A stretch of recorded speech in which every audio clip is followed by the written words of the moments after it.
This is Physics 2211, Lab 2, Motion of a Falling Object. In this lab, we will discuss the motion of falling objects. Firstly, we must talk about some physics principles that go into the motion of falling objects. The first principle is Newton's second law. Newton's second law states that the motion of an object depends on the net force acting on its mass. As you see here, there are two equations that will assist us in determining the force that will determine the motion of the object.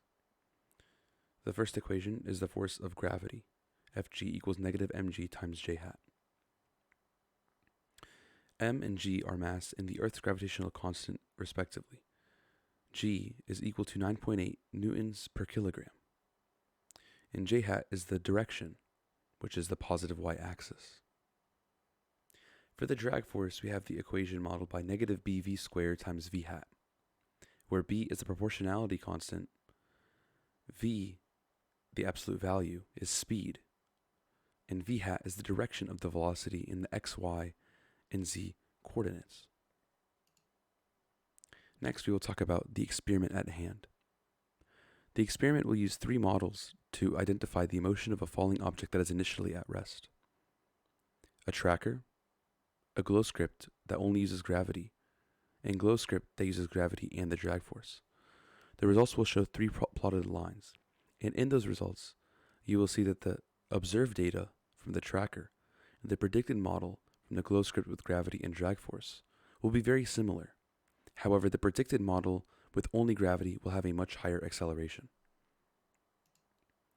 Here is the tracker. The tracker shows this ball that is falling from rest.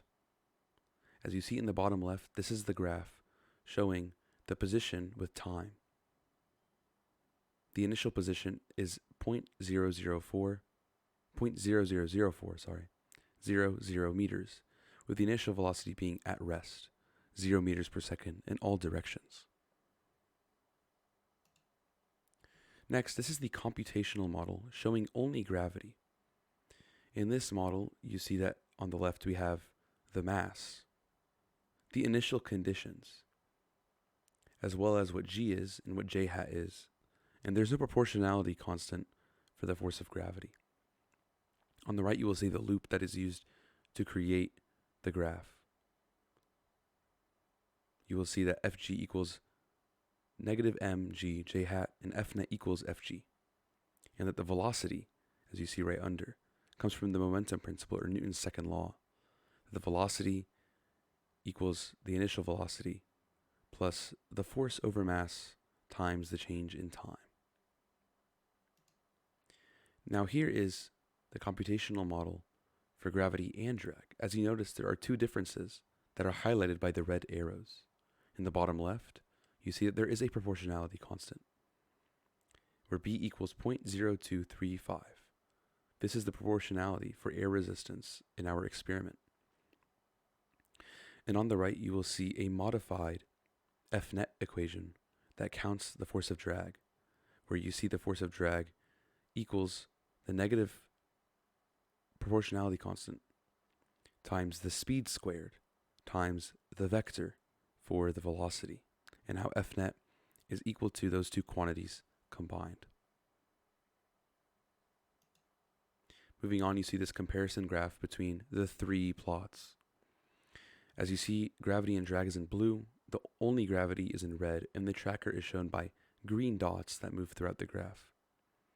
As you see here, gravity and drag in the tracker are very, very similar, with very slight differences at certain points. But it shows true, where the prediction of gravity and drag is very close to real life. However, just gravity has a higher acceleration and therefore reaches a lower position at the final time. But as you can see, that is not what real life would show. So what does this mean?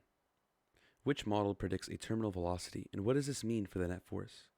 Well, the model that predicts the correct terminal velocity would be the graph on the right, the gravity and drag, because that shows what real life is.